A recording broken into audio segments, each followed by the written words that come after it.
दोस्तों, आज के इस वीडियो में हम लोग NUC vessel not under command vessel के ऊपर चर्चा करेंगे। कुछ प्रश्नों के उत्तर खोजने का प्रयास करेंगे कि यह NUC वेसल क्या होता है, यह NUC वेसल ROR पर किस तरह से प्रभाव डालता है, आखिर इसका ROR में क्या वैल्यू है। NUC वेसल में एक वर्ड यूज किया गया है बिकॉज ऑफ एक्सेप्शनल सर्कमस्टांसेस। तो क्या सिर्फ एक्सेप्शनल सर्कमस्टांसेस होने से ही कोई वेसल NUC हो जाएगा कि और भी कुछ होना चाहिए? NUC वेसल पे ROR के कौन से रूल लगते हैं? क्या NUC वेसल पर ROR के सभी रूल लगते हैं? NUC वेसल को ROR में क्या दर्जा दिया गया है? यह कौन से प्रायोरिटी का वेसल है? इसका डिग्री ऑफ प्रिविलेज क्या है? क्या NUC vessel stop and drift vessel होता है? अगर कोई वेसल स्टॉप और ड्रिफ्ट कर रहा है तो क्या वह NUC वेसल होगा? क्या उसे NUC लाइट जलाने का अधिकार होगा?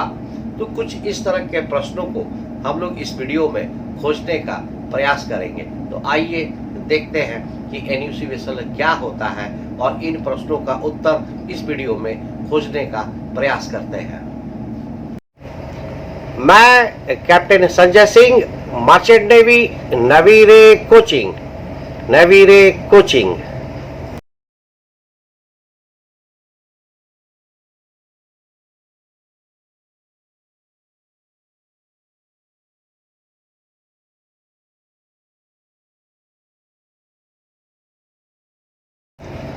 दोस्तों, यह पीछे में जो आप बैकग्राउंड देख रहे हैं, यह एक मर्चेंट नेवी का जहाज है, शिप है।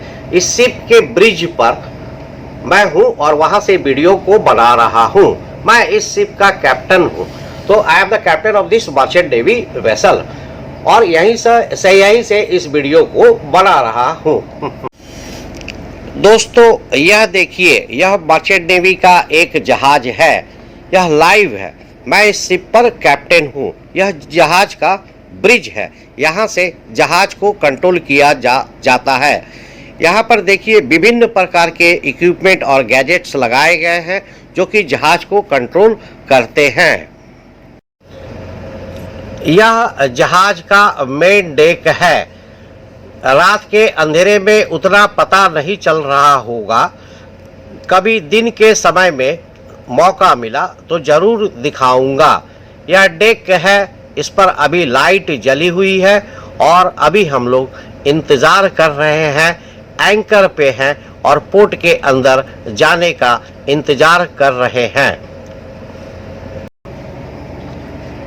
मैं captain Sanjay Singh, merchant navy, navy coaching. दोस्तों, ROR के इस सीरीज में हम लोग रूल नंबर 3 जनरल डेफिनेशन को डिस्कस कर रहे थे। आज के वीडियो में देखेंगे नॉट अंडर कमांड का डेफिनेशन क्या है और यह नॉट अंडर कमांड वेसल क्या होता है। Rule 3 general definition F, the term vessel not under command means a vessel which through some exceptional circumstances is unable to maneuver as required by these rules and is therefore unable to keep out of the way of another vessel। तो यह था ROR के अंदर में NUC vessel का definition. तो दोस्तों, इस डेफिनेशन से 5 चीजें निकल करके आती है कि एक वेसल होगा और उस वेसल के ऊपर में 4 कंडीशंस लगेंगे। उन 4 कंडीशंस के लगने से वह वेसल NUC वेसल होगा। तो इसमें 5 चीजें जो कीवर्ड्स है क्या निकल करके आती है। पहला कीवर्ड है वेसल, दूसरा कीवर्ड है एक्सेप्शनल सर्कमस्टांसेस, तीसरा कीवर्ड है अनेबल टू मैन्यूवर, चौथा कीवर्ड है as required by these rules और 5वां कीवर्ड है unable to keep out of the way of another vessel.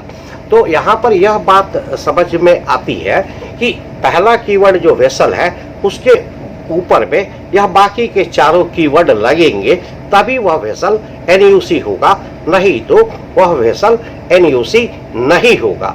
तो आइए चीजों को समझते हैं। तो एनयूसी वेसल के डेफिनेशन में एक वेसल होगा और वह एनयूसी वेसल होगा। उस वेसल को एनयूसी होने के लिए कुछ कंडीशंस है कि वह कंडीशन कंप्लाई करेगा तभी जाकर के वह वेसल एनयूसी होगा। तो वेसल क्या होता है इसको मैंने अपने पिछले वीडियो में काफी अच्छे से डिफाइन किया है। तो जिन लोगों ने वीडियो को नहीं देखा है, रिक्वेस्ट है कि वह देखें कि वेसल क्या होता है। वेसल को काफी अच्छे तरीके से पिछले वीडियो में डिफाइन किया गया है।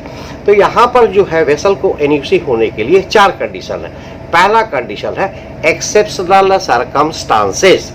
तो वह वेसल तभी एनयूसी वेसल होगा जब उस वेसल के ऊपर में कुछ एक्सेप्शनल सर्कमस्टांसेस होंगे, अदरवाइज वह वेसल एनयूसी वेसल नहीं होगा।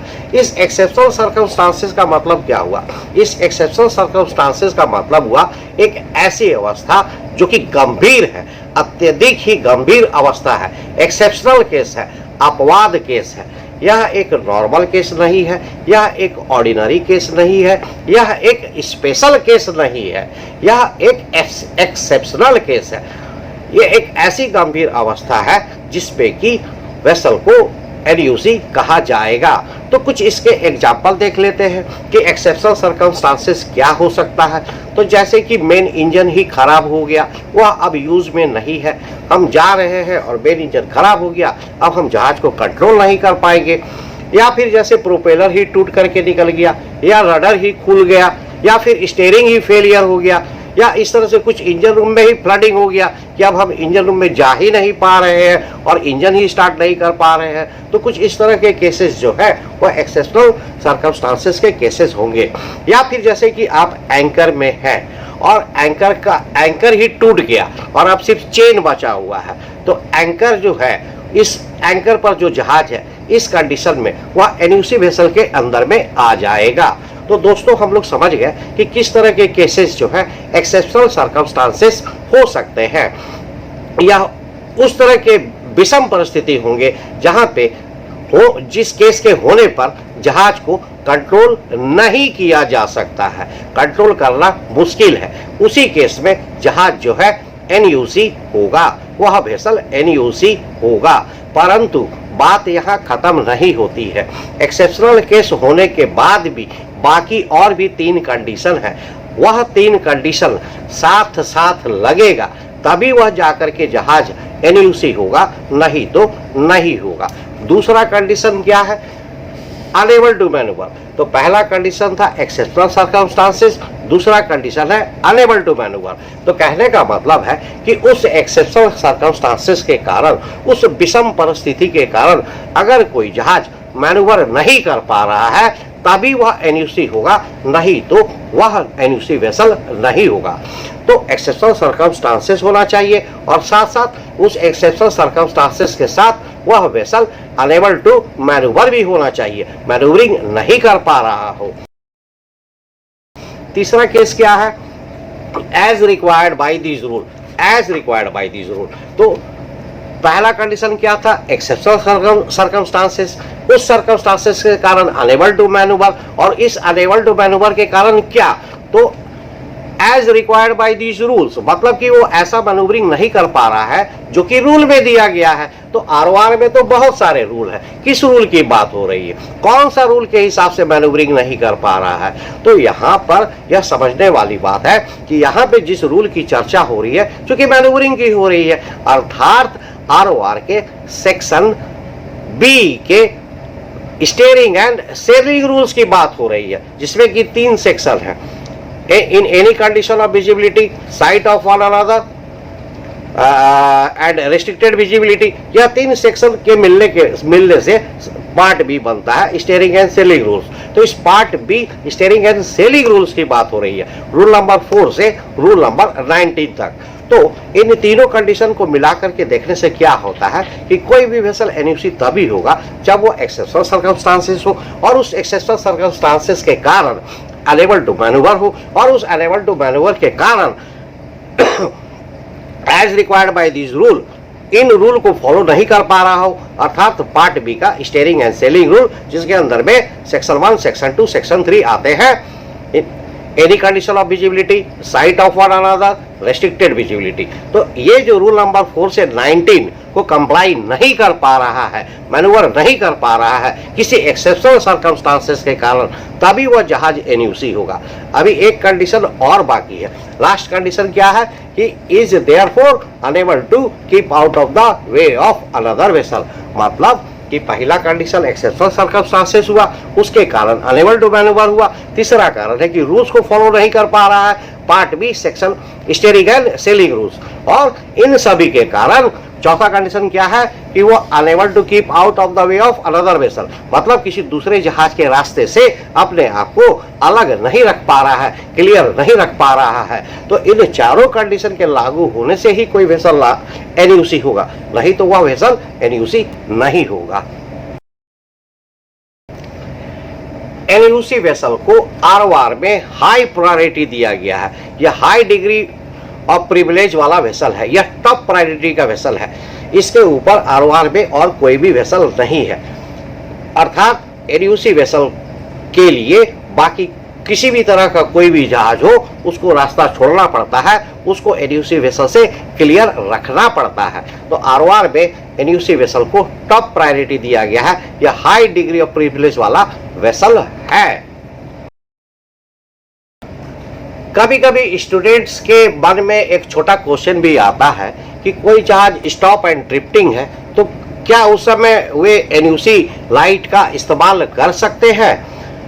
तो दोस्तों, अगर आपका जहाज किसी कारण से स्टॉप या ड्रिफ्ट कर रहा है, होता है ऐसा कभी कभी कि इंस्ट्रक्शन नहीं है या आप कहीं और पे किसी कारण से स्टॉप करके ड्रिफ्टिंग कर रहे हैं और किसी चीज़ का वेट कर रहे हैं, और अगर आप ट्रैफिक एरिया में हैं तो कभी कभी आप एनयूसी लाइट जला देते हैं, जो कि गलत है।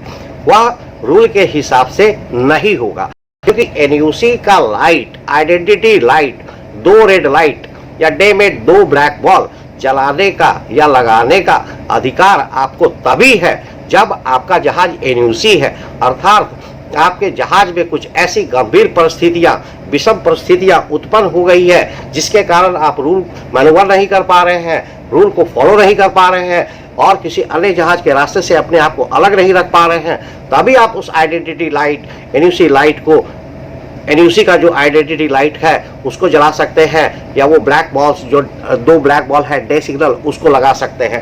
अन्यथा आपको इस चीज़ का कोई अधिकार नहीं है, यह गलत हो जाएगा या झूठ हो जाएगा। और इस कंडीशन में अगर आपकी चोरी पकड़ी गई तो आपके ऊपर अच्छा खासा फाइन, जुर्माना या एक्शन हो सकता है। तो दोस्तों ध्यान रहे, स्टॉप एंड ड्रिफ्टिंग एनयूसी वेसल नहीं होता है अनटिल अनलेस उसमें कुछ ऐसे एक्सेप्शनल सर्कमस्टांसेस हो जो कि वह आरओआर को फॉलो नहीं कर पा रहा है, पार्ट बी सेक्शन है स्टीयरिंग रूल्स को फॉलो नहीं कर पा रहा है, और वह unable to keep out of the way of another vessel हो।